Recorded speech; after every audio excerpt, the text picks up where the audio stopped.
마태가 자신이 써내려간 예수님에 대한 증언에서 전하고자 했던 메시지가 무엇인가 하는 것을 생각해 봅니다. 그의 복음서 마태복음을 통해 마태가 그리스도의 공동체, 이 교회에 남기고자 했던 그 내용이 무엇이었을까? 주님께서 보혈을 흘리신 그 의미와 이유가 무엇이었는지, 우리가 주님을 믿고 그리스도인이 된다는 것은 또 무엇을 의미하는 것인지, 그리고 그리스도의 공동체인 교회가 살아내야 될 그 삶은 어떠한 것이어야 하는지, 그 이유들에 대한 답은 그가 이제 복음서 마지막에서 기록하고 있는 오늘 본문에서 찾아질 수 있습니다. 오늘 본문의 내용은 부활하신 주님께서 승천하시기 직전에 마지막으로 제자들에게 당부하신 주님의 지상의 명령을 담고 있습니다. 그저 유언적 명령이요, 유언과도 같은 말씀이라 이렇게 볼 수 있을 것입니다. 그 말씀의 내용은 주님의 참 제자가 된다는 것이 무엇을 의미하는 것인지, 또 제자가 살아야 될 삶이 어떤 것인지 하는 것을 말씀으로 주셨습니다. 그것은 주님의 제자인 그리스도인들에게 주신 사명이요, 또 그리스도 공동체인 교회에 주시는 사명이라 이렇게 말할 수 있을 것입니다. 여러분, 모든 것이 시작이 있으면 마지막이 있습니다. 우리 한 개인의 생명도 시작이 있으면 이 땅에서의 마지막이 있습니다. 마찬가지로 생명체요 유기체인 이 땅의 교회도 시작이 있으면 마지막이 있습니다. 시작만큼이나 그 마지막은 참으로 엄숙하고 진지해야 될 것입니다. 그래서 우리가 오늘 이 말씀, 마태복음의 이 마지막의 이 말씀은 참으로 엄숙하고 진지하게 받는 말씀이기도 합니다. 그리고 그 시작과 마지막을 이루는 것은 바로 우리에게 주신 사명이라 이렇게 말할 수 있습니다. 여러분, 우리가 이 땅에 머물러야 된다면 그 이유는 사명이 있기 때문입니다. 우리가 어느 곳에 머문다면 그 이유는 사명 때문입니다. 사명이 다하면 물러가는 것이지요. 교회가, 이 땅에 교회가 존재하는 이유도 사명 때문이라 말할 수 있습니다. 오늘 우리에게 주신 이 본문의 말씀은 크게 두 부분으로 나누어집니다. 16절과 17절의 말씀은 이제 복음서를 마무리하는 이 마태가 마지막으로 말씀하는, 그 보고하는 그 모든 내용의 요약이라 이렇게 말할 수 있습니다. 그리고 18절, 19절, 20절의 말씀은 예수님의 말씀을 기록하고 있습니다. 그리고 그 말씀은 세 부분으로 나눠집니다. 그 예수님의 말씀의 권위가 어디에서 오는 것인지, 그리고 주님께서 주시는 그 유언의 선교적 명령이 주어지고 그 명령을 지키는 자들에게 주시는 약속이 내용으로 구성이 되어 있습니다. 예수님을 팔아넘긴 가룟 유다를 제외한 11명의 제자들이, 천사들이 지시하고 예수님께서 말씀하신 대로 갈릴리로 갔습니다. 그 11제자들은 갈릴리로 가서 예수님이 지시하신 한 산에 이르러 모여 있습니다. 아마 이 산이 어디였을까? 제자들도 알고 예수님도 알고 계시는 그 산이었을 것이고, 그저 우리가 짐작해 본다면 갈릴리에 사역을 하시면서 예수님께서 늘 오르셨던 그 한 산이 아니었겠는가 이렇게 생각합니다. 갈릴리가 어떤 곳입니까? 갈릴리는 예수님께서 공생애를 처음으로 하셨던 곳이었고 복음이 처음으로 선포되었던 그 자리였습니다.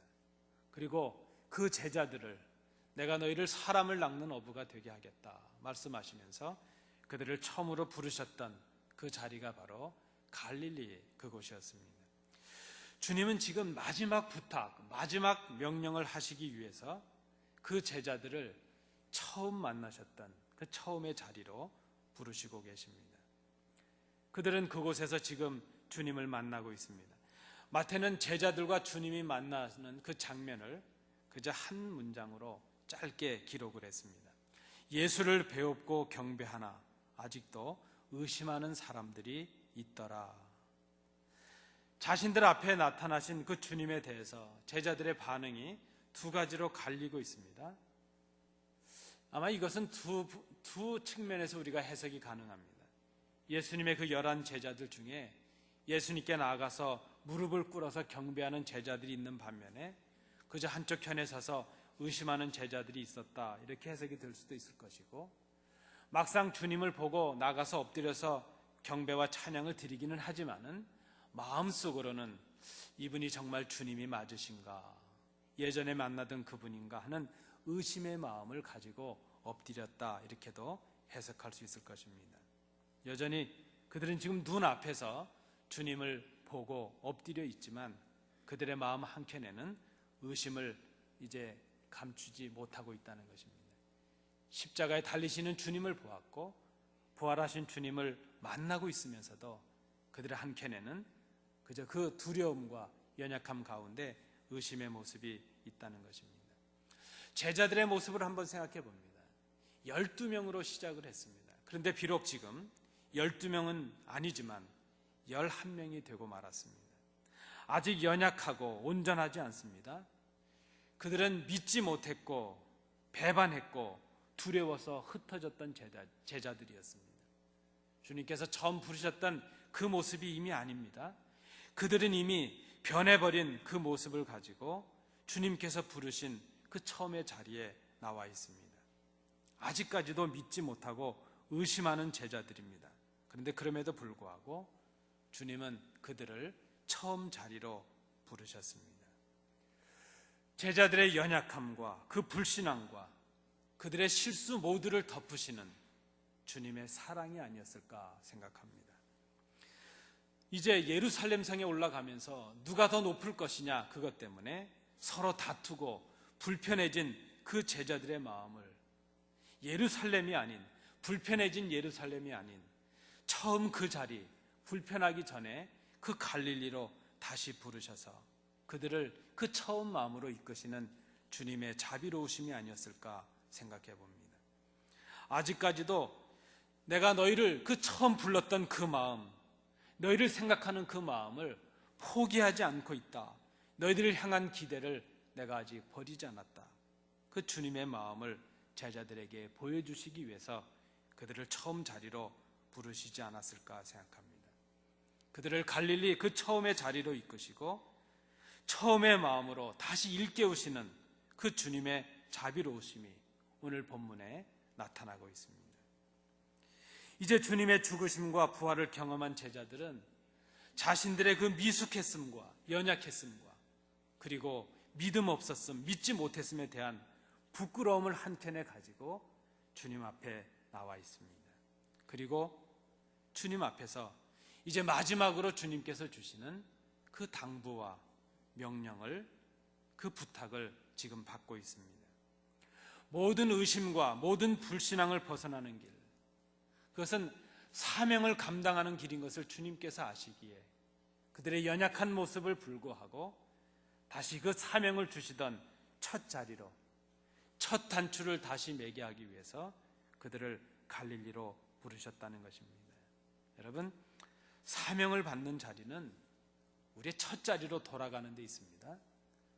우리가 다툼이 있고 의심이 있고 우리의 신앙이 나약해진다면 우리가 돌아가야 될 곳은 그 자리가 아니고 처음 자리입니다. 우리 장로님 기도도 하셨지만 우리의 첫사랑의 자리가 필요합니다.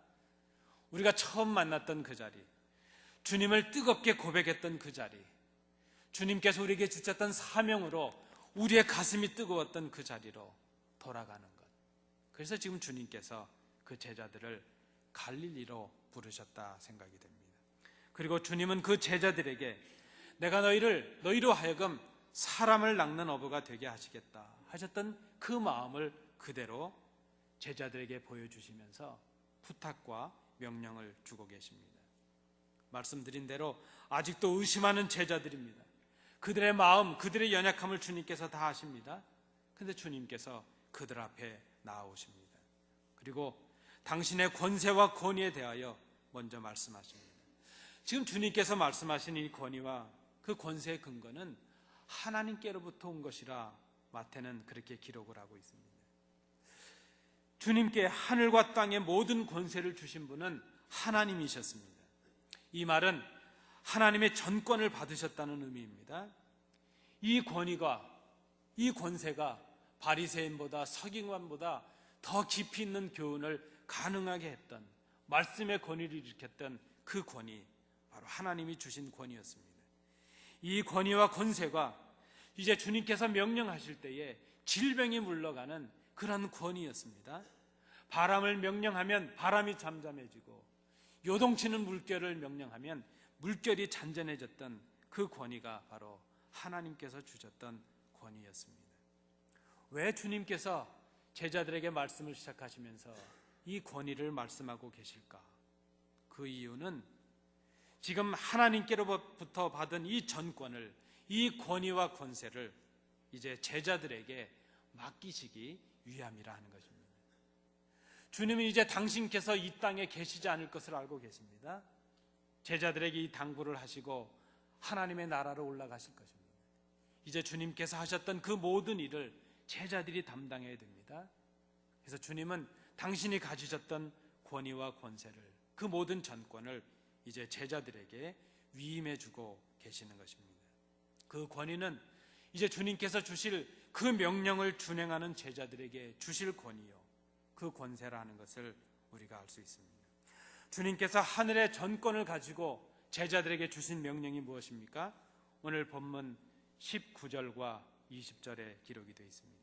너희는 가서 모든 민족을 제자로 삼아 아버지와 아들과 성령의 이름으로 세례를 베풀고 내가 너희에게 분부한 모든 것을 가르쳐 지키게 하라. 여러분, 오늘 이 본문을 우리가 좀 문법적으로 직역을 해볼 필요가 있습니다. 분사 구문을 좀 앞으로 돌리고 주동사를 해석해서 우리가 이 구절을 다시 직역을 한다면 이렇게 번역을 할 수 있겠습니다. 너희는 가서 아버지와 아들과 성령의 이름으로 세례를 베풀고 내가 너희에게 분부한 모든 것을 가르쳐 지키게 함으로 모든 민족을 제자로 삼으라. 그래서 예수님께서 명령하신 이 마지막 이 문장을 우리가 간추리고 요약해서 한마디로 만든다면 제자를 삼으라 하는 것입니다. 복음을 들고 나가야 되는 이유는, 세례를 베풀고 이제 가르치고 지키게 해야 될 이유는 바로 제자를 삼기 위함이라는 것입니다. 모든 민족, 모든 사람들을 제자로 삼기 위함입니다. To make disciples of all nations. 모든 민족, 모든 사람들, 이 땅의 모든 백성들을 주님의 제자로 만들기 위해서, 그래서 가야 되고, 그래서 세례를 베풀어야 되고, 그래서 가르치고 지키게 하라 하는 그 말씀입니다. 마태가 생각하는 그리스도인이 바로 이것이었습니다. 그리스도인이 누구인가? 그리스도인은 그리스도의 제자가 되는 것이죠. 그리고 제자가 해야 되는 유일한 사명이 있다면 그것은 또 다른 제자를 만드는 것, 제자를 삼는 것, 그것이 바로 교회요, 그것이 교회 사명이라 말할 수 있을 것입니다. 여러분, 이 땅의 교회는 왜 존재합니까? 교회는 이 주님의 명령에 따라서 제자를 만들기 위해서 존재하는 것입니다. 그리고 교회는 눈에 보이는 교회당이 교회가 아니라 그리스도를 구주로 고백하는 제자들, 그 공동체, 바로 사람이 교회이죠. 교회는 제자를 만들기 위해서 존재하는 것입니다. 사람들을 제자 삼기 위해서 먼저 예수님을 믿고 그 말씀대로 살아가는 제자들이 예수님께는 필요했다는 것입니다. 제자가 되는 요건은 오늘 주신 말씀을 통해서 본다면 아버지와 아들과 성령의 이름으로 믿고 세례를 받는 사람, 그 사람이 바로 제자가 되는 사람입니다. 그리고 주님의 말씀을 배우고 삶 속에서 지키기에 애쓰는 사람, 그 사람이 바로 그리스도의 제자입니다. 자신을 주의 말씀으로 가르치지 않는 사람은 제자가 될 수 없기 때문이죠. 그리스도의 제자된 사람들, 그들이 제자를 만들기 위해서 나갈 수 있고 세례를 베풀 수 있고 가르치고 지키게 할 수 있기 때문입니다. 예수를 믿음으로 세례를 받고 말씀을 배우고 지킴으로 주님의 제자가 되고, 그 제자의 사명을 감당하기 위해 복음을 들고 가서 세례를 베풀고 주님의 말씀을 가르쳐 지키게 하는 이 제자의 삶을 살아가는 그 사람들이 바로 이 시대를 살아가는 그리스도인이요, 그리스도인들이 모여있는 교회라 하는 것입니다. 그리고 그 교회에 주시는 주님의 마지막 약속은 내가 세상 끝날까지 너희와 항상 함께 있으리라, 그 약속이었습니다. 주님께서 함께 하시는 교회는 제자 되는 교회예요. 제자를 만드는 교회예요.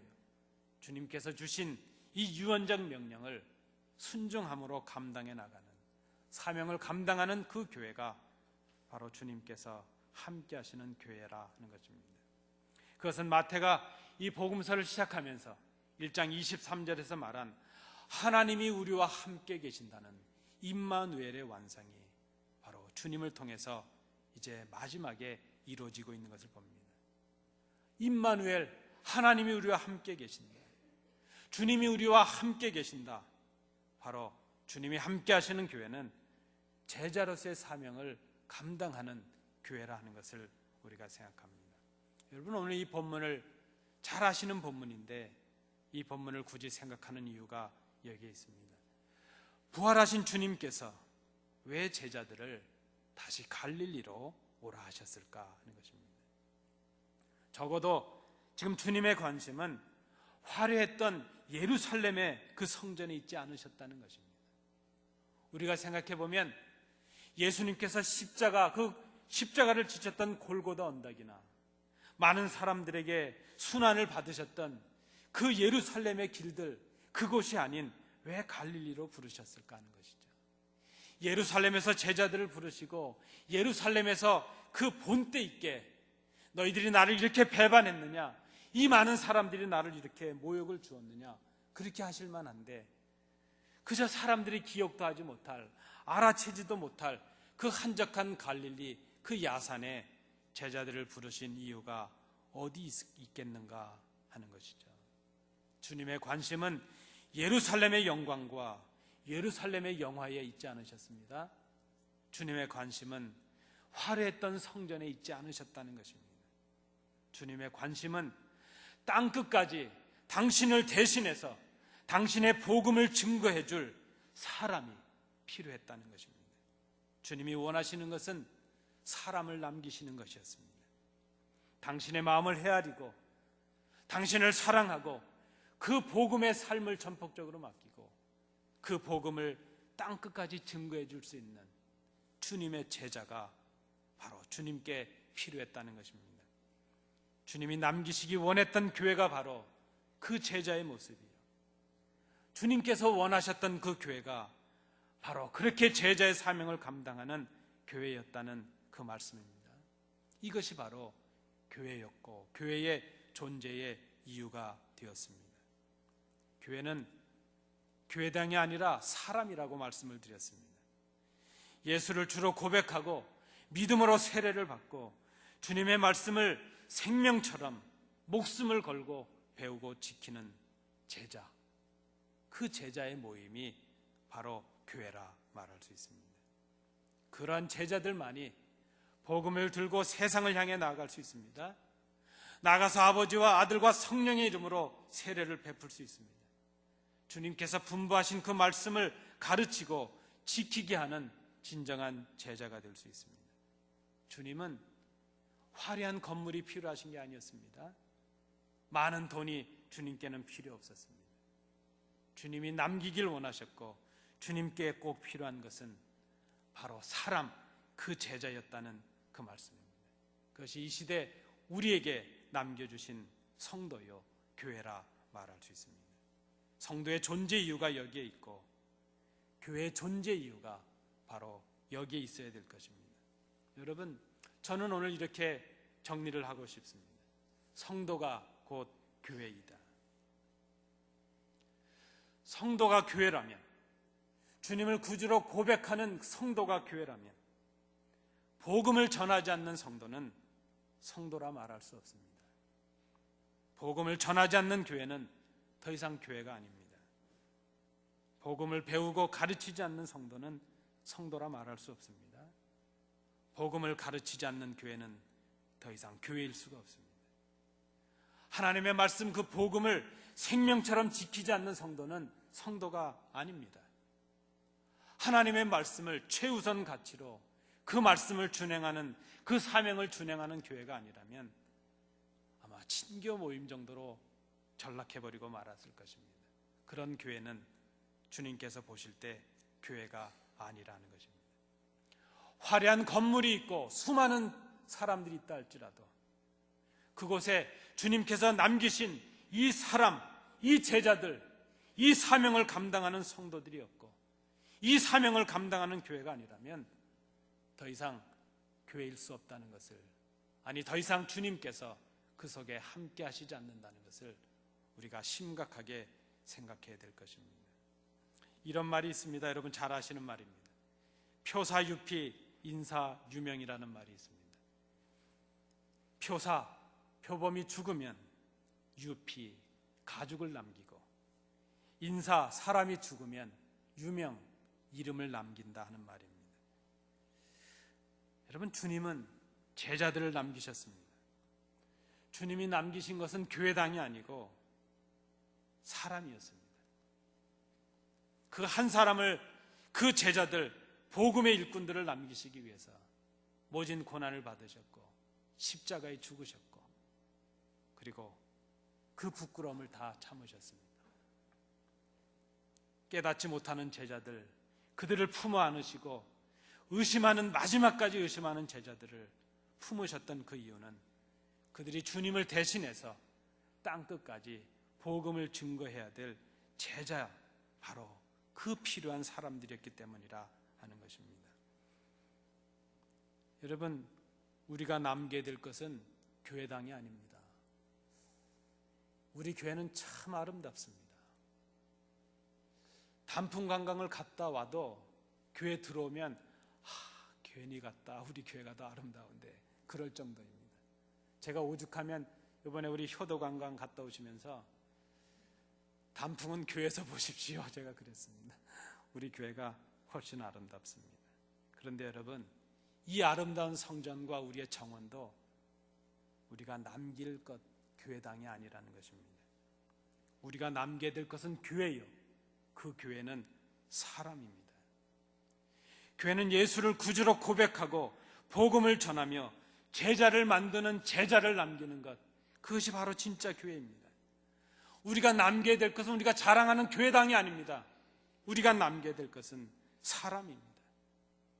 목숨을 걸고 하나님을 사랑하고 이웃을 사랑하고 복음을 가슴에 품고 땅끝까지 그 주님의 명령을 준행할 수 있는 사람, 예수를 구주로 고백할 수 있는 사람, 그 사람을 남기는 것이 교회라 말할 수 있습니다.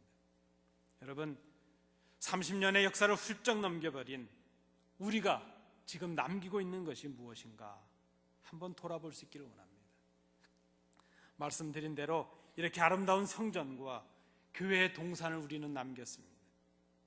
지금 우리 교회는 주님의 말씀이 최상의 권위로 받아들여지는 그런 교회가 되고 있는지, 우리 교회가 권위가 있다면 최고의 권위는 말씀을 전하고 가르치고 제자를 삼기 위한 권위로 사용되고 있는지, 지금 우리 교회는 복음으로 잘못된 것을 잘못됐다 지적할 수 있고 바르게 가르치고 있는 그런 교회가 되어가고 있는지, 복음에 비추어 우리의 잘못을 고치고 배우려고 애쓰는 교회가 되고 있는지, 지금 우리는 우리의 제자들을 삼기 위해 가르칠 우리의 자녀들을 준비하는 교회이고 있는지, 세례를 베풀고 복음을 지키게 할 자녀들을 우리가 만들어 가고 있는지, 여러분, 우리의 처음으로 돌아갈 때가 되지 않았습니까?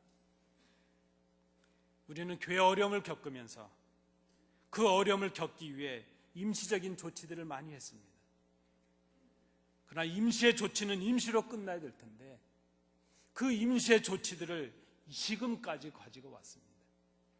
정상적인 교회가 아닌 임시적인 교회에 있어야 될 조치들을 지금까지 해왔습니다. 이제는 돌아갈 때가 되었습니다. 교단도 필요하고 임시의 조치를 위해 필요했던 정관도 바꾸올 때가 되었습니다. 그 정관을 바꾸고 교단, 우리의 처음의 모습으로 돌아가기 위해 제 사명이 끝났다면 저는 물러가겠습니다. 여러분, 우리 장로님 기도도 하셨지만 교회 새로워짐을 위해서, 교회 처음 자리로 돌아가기 위해서 우리가 가진 모든 기득권과 우리가 가지고 있는 모든 욕심을 다 내어버릴 때가 되었습니다. 이제는 우리가 주님께서 우리를 부르고 계시는 사명의 첫 자리, 갈릴리의 첫 자리로 돌아갈 때가 되지 않았는가 깊이 생각해 봐야 될 것입니다. 여러분, 우리는 교회 학교도 없는 지 꽤 오래되었습니다. 우리 주위의 자녀들은 목사 자녀들밖에 없습니다. 가르치지 않는 교회가 교회일 수 있습니까? 교회의 미래를 준비하지 않는 교회가 교회일 수 있습니까? 여러분, 그저 하루하루 한 주 한 주 평안이 지나가면 그것이 평안이겠습니까? 심각하게 주님께서 우리에게 주시는 이 말씀을 들어야 될 것입니다. 여러분, 한번 생각해 보십시오. 30년의 우리 역사 가운데 우리의 장학금으로, 우리의 기도와 협력으로 교역자 한 사람을 양성해 본 일이 있으셨습니까? 우리의 피와 땀과 수고와 노력으로 그 어느 곳에 우리의 수고로 교회를 세워보신 적이 있으셨습니까? 우리가 남긴 것이 교회당과 성전이요, 이 아름다운 정원이라면 여러분, 그것은 부끄러운 자랑이 될 것이라 하는 생각입니다. 사람을 남기는 교회가 주님의 사명을 감당하는 교회요, 한 사람의 제자라도 땅끝까지 복음을 위하여 수고할 수 있는 사람을 만들어내는 교회가 교회됨의 이유를 감당하고 있는, 사명을 감당하는 교회가 될 것이라 생각합니다. 여러분, 간절히 원하기는 그 한 제자, 사람을 남기는 교회가, 그리고 주님이 함께 하시는 교회가 되기를 간절히 소원합니다. 부활하신 주님께서 오늘 제자된 우리들을 처음에 그 자리로 부르고 계십니다. 우리는 비록 연약했고 의심했고 주님을 알지 못했지만 다시 우리를 부르셨던 처음 그 자리로 우리를 부르고 계십니다. 서로 높아지려고, 더 가지려고 불편해진 우리들의 마음들을 이제 돌이키라고 처음 그 자리로 다시 부르고 계십니다. 우리가 너무나도 순수했고 서로 사랑해서 그저 한 주간 한 주간을 만나는 것을 그리워했던 그 처음 자리로 다시, 그 자리에서 다시 시작하라고 우리를 부르고 계십니다. 그리고 말씀하십니다. 제자를 삼기 위하여 제자들이 되거라. 우리 주님께서 남기신 것은 사람입니다. 여러분, 우리가 지금 한번 돌아보십시오. 우리 교회가 처음 시작했을 그 모습과 지금 어떤 분들이 남겨져 있는지 한번 보십시오. 여러분, 우리가 좀 심각하게 우리 교회 현주소를 보셔야 될 것입니다. 그리고 주님 말씀 앞에 우리를 정직하게 세워야 될 것입니다. 우리는 지금 무엇을 남기고 있는지, 우리의 처음 그 뜨거웠고 순수했던 그 자리에서 우리의 사명을 다시 생각해야 될 때입니다.